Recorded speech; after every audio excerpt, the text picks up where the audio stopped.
So you guys, we'll get some.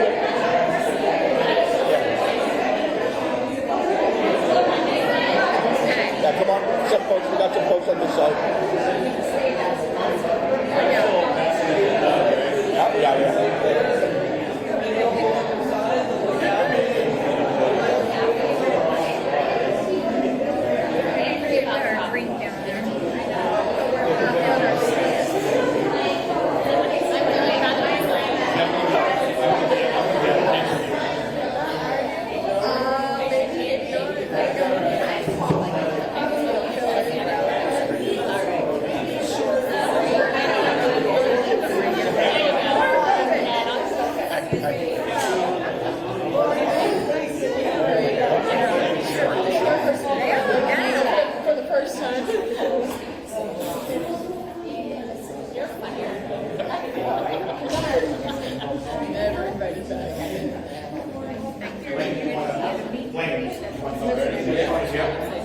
All right.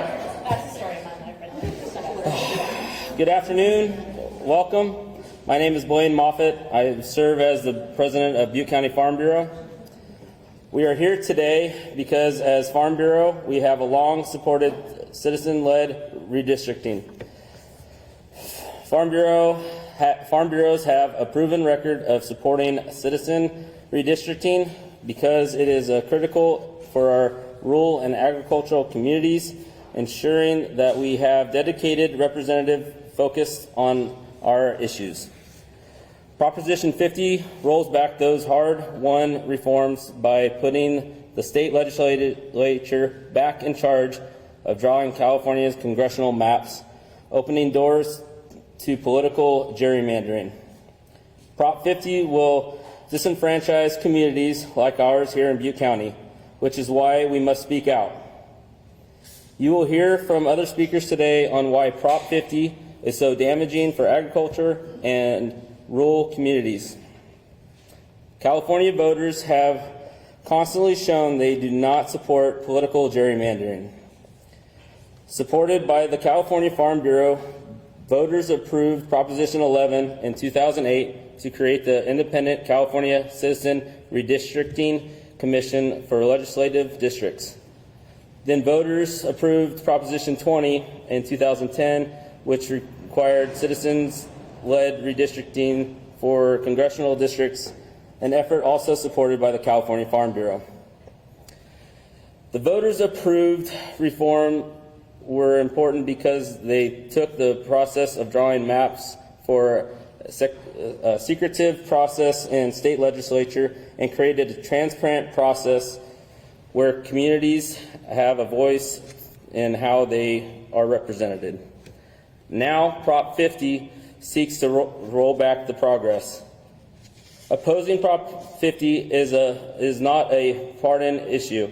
It is about protecting farms and our ability to advocate for ourselves in Washington, D.C. Our members are the heart of California's ag economy, but Prop 50 threatens the margins them by dissolving rural districts. The Farm Bureau sees this as an assault on rural priorities, from securing reliable water to common sense environmental and wildlife regulations. We cannot let Prop 50 dilute our influence. I call on all voters to vote no on Proposition 50 on November 4th. Let's protect fair representation and ensure farming communities remain strong in Washington. Thank you for supporting California agriculture. At this time, I would like to pass it on to Doug LaMoffa.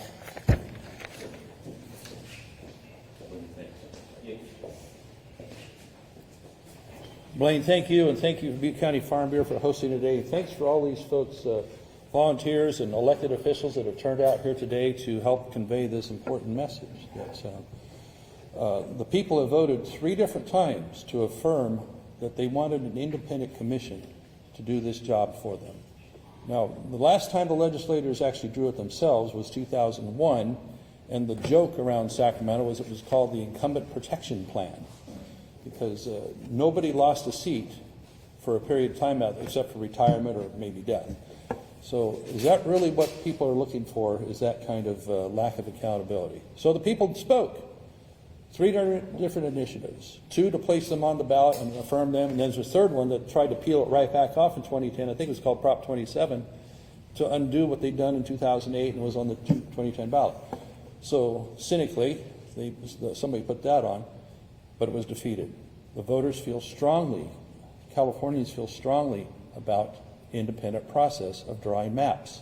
And all you have to do is look at how these maps have been drawn 70-something days ago, when they decided at the last minute they needed to throw something together. They had to waive the law on how many days before an election normally is. I think it's 131 days you have to have advance when the legislature is going to move to put something on the ballot. They had to waive that so they could take it down to 75. And I mean, that's less time than Kamala had to run her campaign, right? So it's really a blatant power grab. And they're setting aside the Constitution. They're setting aside due process.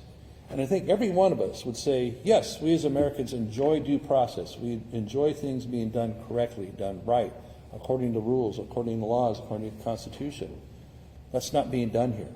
It's taking a constitutional amendment of California and basically setting aside for political gain.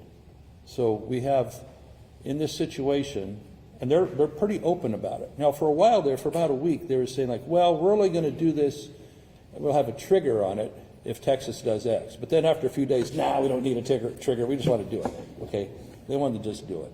So it's going to be 5 seats that they've targeted, including this here, the 1st Congressional District, a couple others that are rural and heavily in agriculture involvements. As well, the part that doesn't get talked about a lot, there's 4 other seats that were 50-50 seats that are competitive seats. These folks in Sacramento, and with help from Washington, D.C., where some of them were trekking back there to have input, they took 4 competitive seats and made them non-competitive by adding a higher distribution of Democrats into those 4 formerly competitive districts. These folks do not want competition. They do not want the people's voice that has been affirmed, as I said, 3 times, to have an independent commission. Now, is the commission always perfect? No. But at least we know that they're not going to gain personally from it. As you know, they have a moratorium they don't get to run for office for 10 years after participating in the commission. And so there's legislators right now that stand to benefit, that voted for this. Even one of them went to Washington and had input on, hey, basically, if you make me a district, I'll vote for the measure and then run it. That's what we'll see happening here. And so it's very self-serving. That's why, again, when you look at the maps, how contorted they are, how much they divide up cities. I was told the city of Clovis is now divided in 3 different districts. You have over in this neighborhood, Mendocino is divided basically in half in 2 different districts. Sonoma divided in a couple different districts. And part of the criteria when they draw maps is something called communities of interest. So areas that have similar views, similar needs, similar industry, whatever it might be. And so now we have representatives all the way from Modoc County here today. I'm wondering I'll name some towns in Modoc County. Tell me how many you've heard of them. Fort Bidwell, Cedarville, Eagleville, Ayden, Alturas, and others that are in the area. Chilkoot, Hallelujah Junction, Kromberg. I know where all those places are. I've been to all those places. I've knocked on doors in all those places and had town halls in several of them. Do you think that's going to happen when people from Cedarville in Modoc County are lumped in with people from Sausalito in Marin County? What are the odds that when you've more than doubled the distance of the home base of a representative in Marin County to go all if you actually stayed in district to drive all that, I hear it's about 9 hours or something to get up there. I mean, it's a bit of a, not the easiest drive as it is right now, right, Jerry? But I get up there and I enjoy it because I love our district and I love representing the people there here. And when you just look at the whole deal, for having to be such for ugly, partisan outcomes. There's a quote that I've been kind of thinking about lately. It says, if you're willing to set aside your principles, your belief system, for a temporary gain, a temporary goal, when you're talking due process, then you become the thing that you despise about that system. So let's think about that for a minute. And what I know is that there's many, many people that have looked at this. You know, the polling doesn't always take in everybody. It doesn't take in people that are going to vote late. You know, a certain strata of people want to vote at the last minute. I don't know why, but it doesn't take into account so much that there's people from all three divisions, Democrat, Republican, and Independent, that have looked at this and said, this isn't right. Even some of our Democrat friends and colleagues saying, you know, this is a bridge too far. They've gone too far on this thing. And they're right out front on that, you know. So I'm appalled that we've gotten to this point. I'm appalled that $300 million of state taxpayer dollars are being expended for, you know, they call 26 the off-year election, right? Presidential, the other one's the off-year. But this is the off year, okay? $300 million of taxpayer expense that could have gone to help Proposition 36, which the people passed overwhelmingly, or a multitude of many other things. And it costs our counties to do this as well. Butte County is about $1 million. Do we know the number for MODOC? Yeah, and MODOC doesn't have a lot of extra nickels to rub together. Every county struggles to keep sheriff's deputies going, mental health division of the county, all that stuff. They do not have extra money to run their own elections on this. Will the state reimburse? They hardly ever do in other cases. So with that, I'm proud to stand with these folks. And I'll tell you what, you know, the bigger concept isn't about whether, you know, I stay in office or the 4 others that are targeted on this or the 4 target districts. It really is, do we value our Constitution? Do we value due process? Do we value something that is bigger than us, you know, more permanent than one of us or a group that is seeking to get temporary power? This should not be rewarded. Turn it down, and we can go back to the table and figure out other things if you're dissatisfied with representation. That's why we have elections every 2 years. You can elect the whole House of Representatives and change them out in 2 years, and the state assembly. So let's go with due process. Let's go with things that are above board that the founders had intended. They certainly would not intend what they see happening here. So thank you. Now I yield to who's our next speaker? Okay, let me introduce Supervisor Jerry Byrd from Modoc County, who I've known since the beginning. Yes, well, thank you so much, Congressman. Good afternoon, everyone, and thank you for joining us today. I'm Jerry Byrne. I'm a supervisor in Modoc County, as he said, the most egregious district in the whole state, and I'm on this new redistricting. But I'm also chair of the Rural County Representatives of California, RCRC for short, and I'm honored to speak for the rural heart of our great state. These are the vast landscapes, resilient families, and hardworking communities that define California's spirit. RCRC represents 40 rural counties, serving as their unwavering voice in Sacramento and Washington, D.C. For decades, we fought for policies that give rural Californians a fair seat at the table, strong, equitable, and effective. That's why, earlier this month, our executive committee unanimously voted to oppose Prop 50. This wasn't a snap decision. It came after deep review, open dialogue, and input from our entire board of directors. We oppose Prop 50 for 2 reasons, 2 core reasons, 2 pillars we hold dear. First, it erodes fair representation for rural Californians. And second, it chips away at the landmark good government reforms that voters enshrined through Prop 11 and Prop 20, which Doug's already discussed. Let me paint a picture of rural life in Modoc County and beyond. We're talking endless miles between towns, spotty infrastructure, and economies built on agriculture, natural resources, and mom-and-pop businesses. We need leaders who get that, who live it. And we can tell we have that right now, and somebody had to come off their rice harvester to come speak with us today. But Prop 50, it carves up rural counties like ours, forcing us into oversized districts mashed together with booming urban and suburban areas hundreds of miles away. Suddenly, Modoc's priorities, water rights, wildfire resilience, family farms, get drowned out by the sheer numbers of distant cities. Worse, these sprawling districts make it nearly impossible for rural folks to connect with their representatives. No more town halls down the road, fewer chances to sit face to face, share our struggles, and build real understanding. That's not representation, that's isolation. But our worries don't stop at maps and miles. Prop 50 strikes at the soul of California's redistricting revolution. Remember Prop 11 and 20? But voters like you had said enough to backroom deals, gerrymandering, and politicians picking their voters. You created the Independent Citizens Redistricting Commission to make it fair, transparent, and politics-free, a model the nation envies. Prop 50 throws that out the window. It invites back the old games, political meddling, rigged lines, and silenced voices.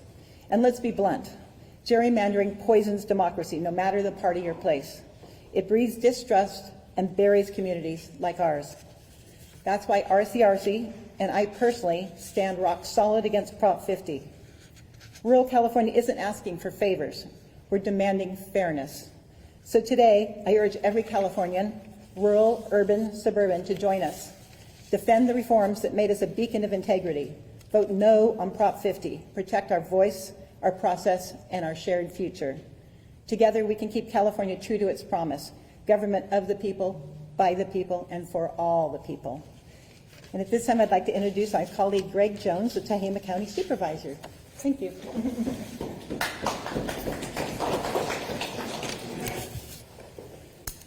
Good afternoon. I'm Greg Jones. I'm a Tehama County Supervisor and a fourth-generation farmer. And to this day, I farm alongside my wife, my parents, and my children.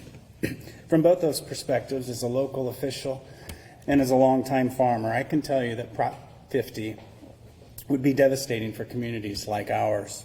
As a supervisor, I know firsthand how hard it is for rural communities to be heard, whether it's in Sacramento or Washington, D.C. We're outnumbered, and too often we're overlooked. Meanwhile, we're dealing with a plethora of issues: wildfires, drought, water reliability, the inability to insure our homes and our property, and a constant challenge of keeping our small economies dynamic. Prop 50 makes that worse. It takes away representation from rural California and hands it to the cities. It cuts seats that have historically given rural and agricultural communities a voice and redistributes them to large urban areas that don't share our challenges. For those of us who farm, that means more rules written by people who've never been in an orchard, or have never been anxious about commodity prices, and never worried about where their irrigation water came from. That's how we end up with unworkable, one-size-fits-all policies that hurt farmers and the communities that depend on them. So I'll say this plainly. We don't save democracy by undercutting democratic methods. California voters passed the Voter Rights Act in 2008 to take politics out of redistricting. Prop 50 does the opposite. It rewrites the rules midstream and blatantly bypasses the will of the voters, something that, regardless of party, every citizen should oppose. Under Prop 50, Tehama County would be pulled out of an ag-focused district and absorbed into one dominated by Sonoma County, a county, by the way, that I am fond of, but make no mistake, their priorities are quite different. That makes no sense unless the end or the goal is political. It's not practical. Prop 50 is about consolidating power, not improving representation and making our democracy better. And once again, it's rural California that pays the price. We deserve a system where every community, rural or urban, have a seat at the table, not one that draws lines and cuts my communities and communities like mine out. That's why I'm urging all voters to vote no on Prop 50. We need to keep our voices strong, our representation fair, and our republic honest. Thank you. Ready to go, Ryan? Thank you, Supervisor. I love all these signs. These are great. Make sure we turn down. There we go. Ladies, don't split our neighborhoods. Don't split our farms. Stop gerrymandering and stop Sacramento's power grab. It's good to be with you all here today. My name is Ryan Shore, and I am a farmer here in Butte County. My family's been here since 1861. Hopefully, my son Brock will have the opportunity to be the 7th generation to enjoy this noble pursuit of farming and raising food for our nation. So with that in mind, I think it's important to start with the main theme.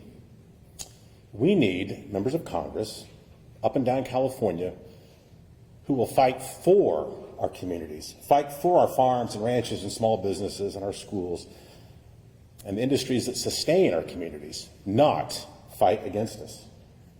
We need representatives who will fight with us and for us, not stand against us. And so that's why I urge a resounding no on the upcoming Proposition 50. We've seen this be divisive. It seeks to split our communities and harm all of us in various communities across these districts up and down California.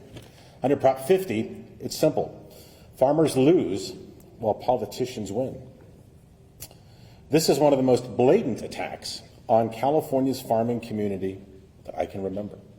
We're faced every day. Just this morning, I spent some hours in our office talking with our team about the impacts to our crop protection tools and machines and raising good yields and being sustainable with our water resources, but how our regulations in California and at the federal level and across the bureaucratic agencies impact our ability to do that, make it more costly, more time-consuming, and harder every single day. That's why it's important to keep our communities of interest together with a strong, solid voice in Washington, D.C. And congressmen like Congressman LaMaffa help us to do those tasks. As a farmer, I know our strengths come from unity in advocating for water delivery, land use policies, trade, and labor regulations. And if we have somebody that's just opposed to those ideas, like building new water storage or securing new supplies of water for irrigation and families alike, it's going to make it pretty challenging if they're opposed to us completely to have that representation in our communities. Many of these districts would be lumped with Bay Area communities, and you heard it here earlier today, making it very difficult for us to engage with our representatives or members of their staff, which help advise them on these issues. These are complicated and important issues that require expertise to navigate. We see and hear and feel and smell the impacts of regulations every day. We see our forest fires get out of control when firefighters can't access on time those fires to put them out when they're small. We see every day when we drive by the fields who are fallow, not growing crops, not producing food because of water regulations or restrictions, often dreamt up in bureaucratic offices. We see that every day. We see the impact to our small businesses, our communities, and employers in the regions because of those types of decisions made. And we need representation to help protect, help defend those rights so our communities, our schools, our families don't suffer. It also forces us into districts represented by politicians who will prioritize rural issues over urban needs. When you talk about having to drive 9 hours to a meeting on a cold, foggy day in Modoc County or Plumas County or the foothills of Butte County, it's going to be pretty challenging for a member of a staff or a member of Congress to even get there. 9 hours is longer to get through the district than what it takes to get to Washington, D.C. Think about that. We fly to Hawaii and back, dang near, rather than get across the district. That's what we're facing in our rural communities in California. We hear good games from politicians all the time about how all of our communities are important, all taxpayers are important, and this just stomps all over that notion. We hear all the time how it's important from all the agencies and all the elected leaders of California to keep communities of interest together, but we have backroom deals under the table, spending hundreds of millions of dollars of your tax dollars to make sure that doesn't happen with Prop 50. And that's, again, why we urge you to vote no on Proposition 50, because we can't let that assault on rural California stand.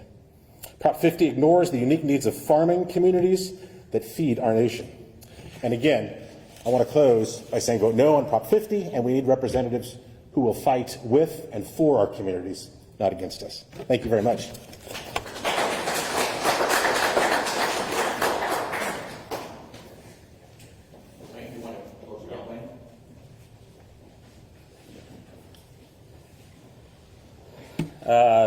Just want to thank everybody for coming. Again, we all would like to say vote no on Prop 50. Invite questions to anybody, if there's any questions at this time. Hi, I'm Maya Miller from Cal Matters. This is for Congressman LaMaffa. I know that you said that the polling might not be reflective of everyone who wants to vote last minute, but the polling at this point is pointing towards the yes side prevail. Prop 50 indeed does pass, are you concerned about the future for Republican representation, for Republican voters in California, and what do you think the future is for that? Well, as I said in my comments, I'm concerned about due process and the sanctity of a constitution and the people's voice on that. Yes, there's going to be politics and politicians affected by this very negatively on a personal level, but the bigger issue here is like what these good people behind me have just talked about, is that their representation is going to be completely switched over to communities that aren't interested, that are actually working the opposite of them. Take, for example, the North Coast representative has worked tirelessly, I'll say, to tear down the dams on the Klamath. I worked as hard as I could for many years to try and preserve them.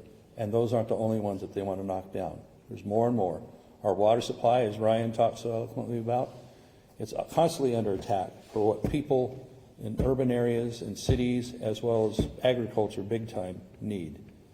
And take a look at what happened 3 years ago in the west half of the Sacramento Valley here. When Lake Shasta ran short of water, people were only getting 18% of their allocations that were certain water rights types, certain districts. They were allocated 18%. Others got 0. And so if you want to see the devastation, if you can revisit that or talk to the folks or read the articles back then, Don Bransford had a really good one in the Bee from back then. You should look up that the west half, basically Sacramento River West, everything that was served by Lake Shasta pretty much was out. No one had ever really seen that since the initial founding of these farmlands. It was devastating the economy. It was all because water was, there was drought, but these dams are supposed to be, are designed to withstand 5 years of drought. What has happened since? Water has been taken away. Water has been shifted to other things, and those other things don't always actually scientifically work out the way they're advertised. And oops, well, I guess we wasted that water, can't put it back. So, communities of interest, and as my friends behind me have said, the whole concept, it's an American concept. People you send that come from your area, from your background, that know your voice. How do you expect Marin County, who the folks down there, they have their belief systems, and I'm sure they mean well by it, but they're completely opposite of what we're trying to do. The people here, they're just trying to provide what the urban folks need, food, paper products, wood products, clothing, all the basics, the minerals that we should be mining in this country could be coming from here, the timber. All those things come from this district, and all we hear about is, I won't say the paper, but an article a couple years ago when Greenville burned down because the Forest Service wasn't managing the land properly because they get sued all the time by folks from the Bay Area, basically, stopping them from doing it.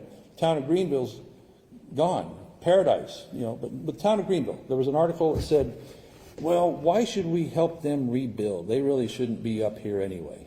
Well, there was a time when the town of Greenville was a very strong, thriving timber town. And those products were helping build the homes not only around here, but in the Bay Area and wherever else that lumber was exported to. And the paper we write on, those byproducts come from there. Do we want to import all that? Do we want to be just a net importing country? We're already importing too much lumber. We're the number one importer. Meanwhile, we burn 1 million acres in the Dixie Fire and watch several of the towns I represent disappear. Can I ask one follow-up on that? You're talking about Prop 50 as it is consequential for all the people standing behind you, for you yourself and job. That being said, did the no side?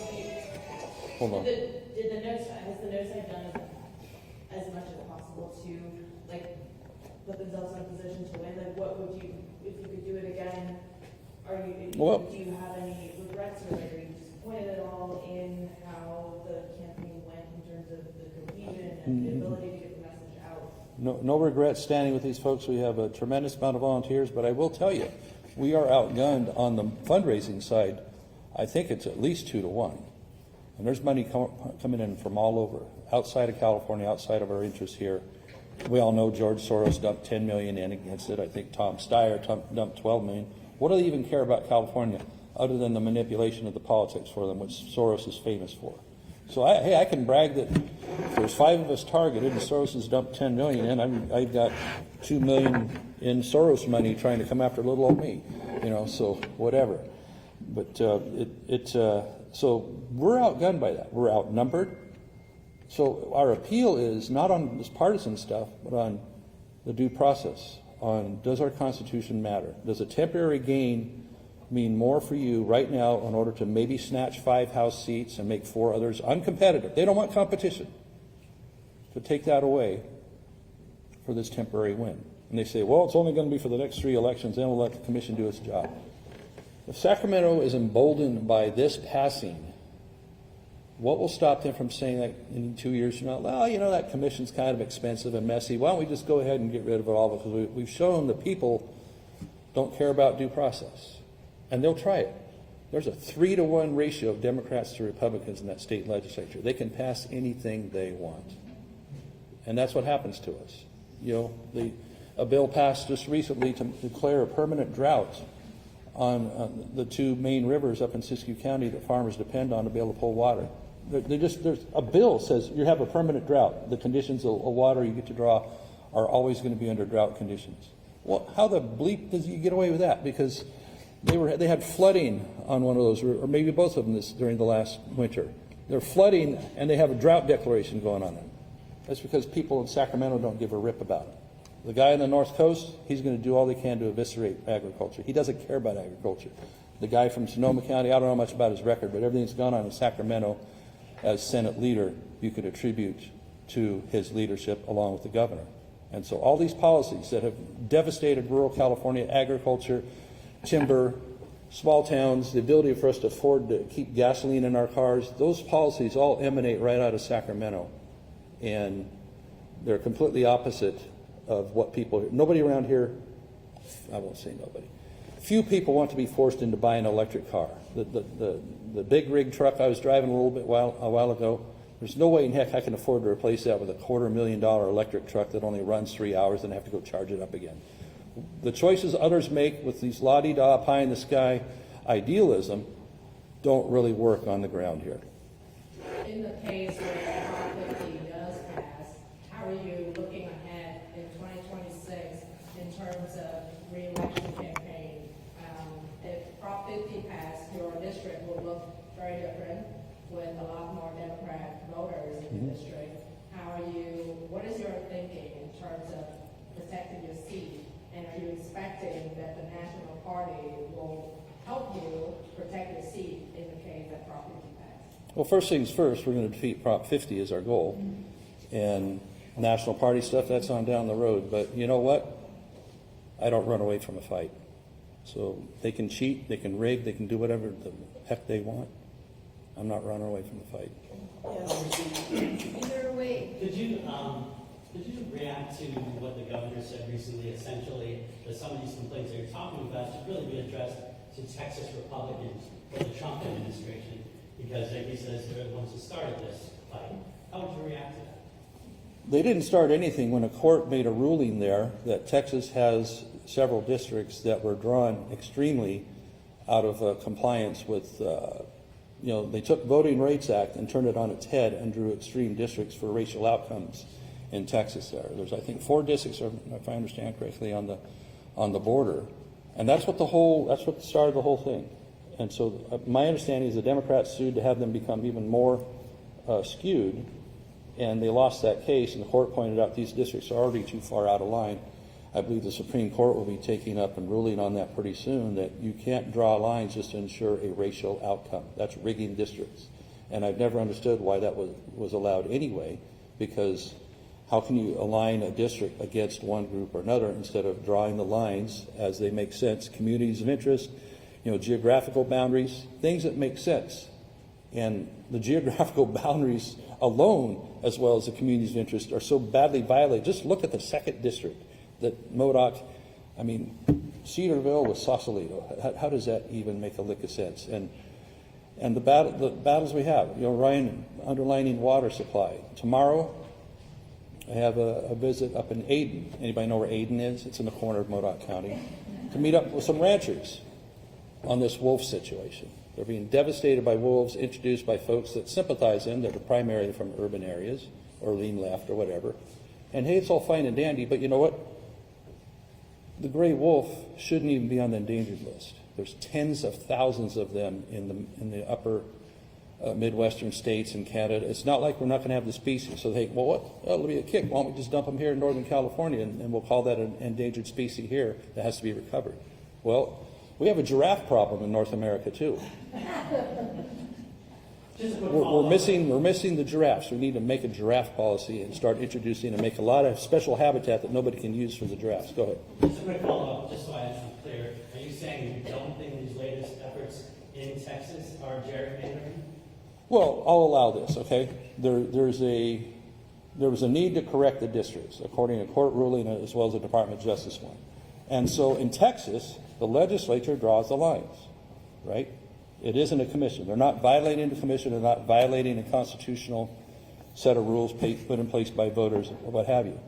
So their legislature, they took the initiative to draw lines. Now, they drew them physically advantaging the ruling party in Texas.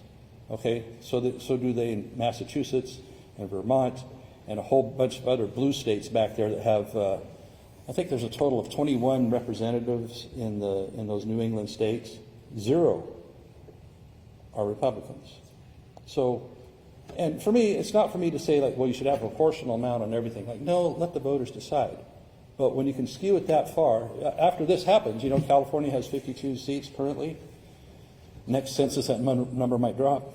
But if this goes to their plan and they get what they want, and they would knock out 5 more Republicans, we'd be down from 9 to 4.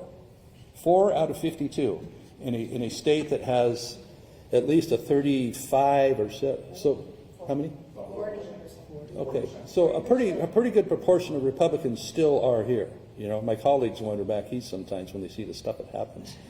But and independents. Independents aren't always just one group or the other too. There's a lot of people, I think, that would look logically at what's going on, and if they understood this more, I think there'd be a lot more know out there on it of what is really being done here. But they're hearing, and the hype works. You know, we got to save democracy from Trump. Like, what does that even mean? You know, and all this king stuff. Anyway. Congressman, you referred a number of times to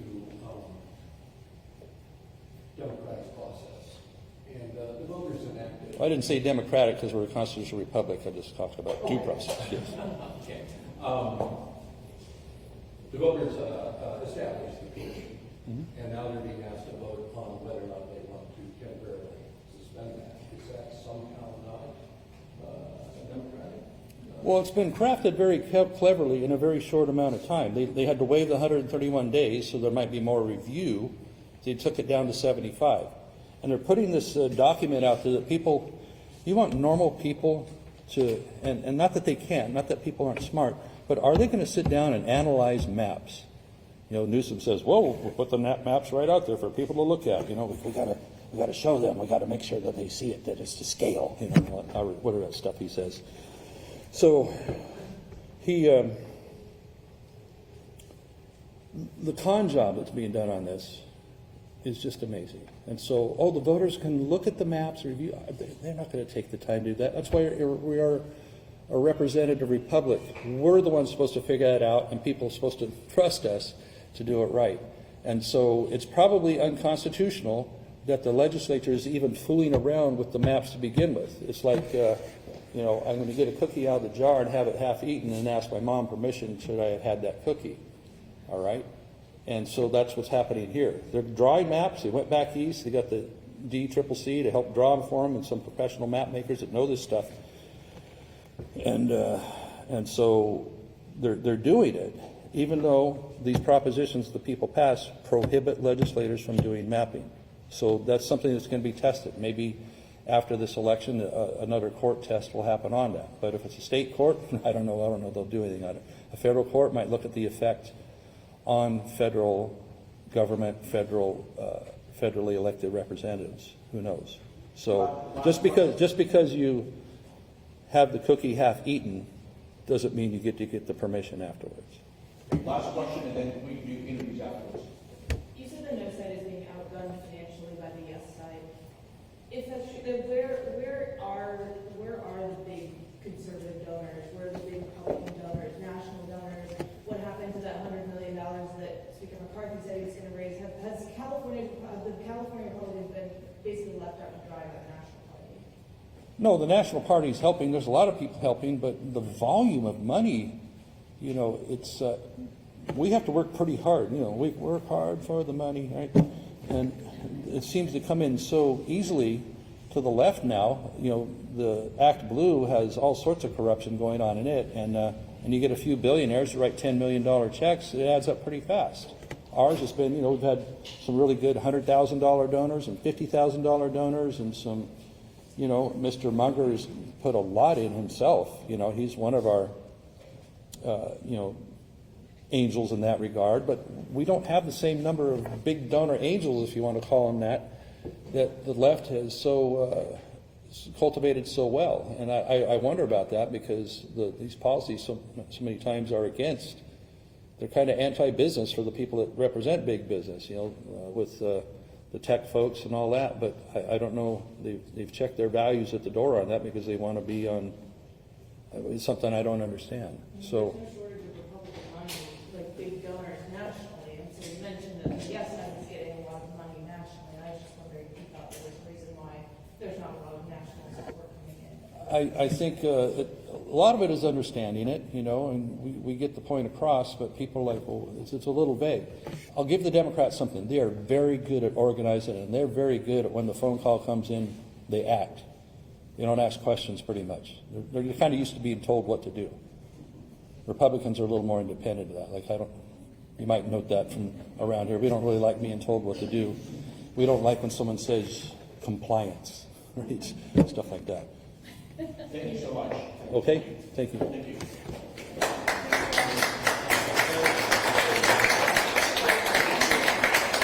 If I may real quick. Well, I want to bring up one other guy, Ned, please. Ned Coe is a guy who knows Northern California about as well as anybody. His travels with Farm Bureau as his representation on the Modoc County Board of Supervisors. But he's been we cover so much of the same path, even a little bit more all the time. This is a man who really, really knows the ins and outs of every one of these small towns, the agriculture economy on that. So please speak with him a little bit too. And not to challenge my good friend Doug, but from my district to Sausalito is actually 600 miles driving within the district. That's 11 hours. Okay. So you can go to DC and back and get halfway to Denver again. Well, I can do it now. Yeah. On behalf of the Butte County Farm Bureau, thank you all for being here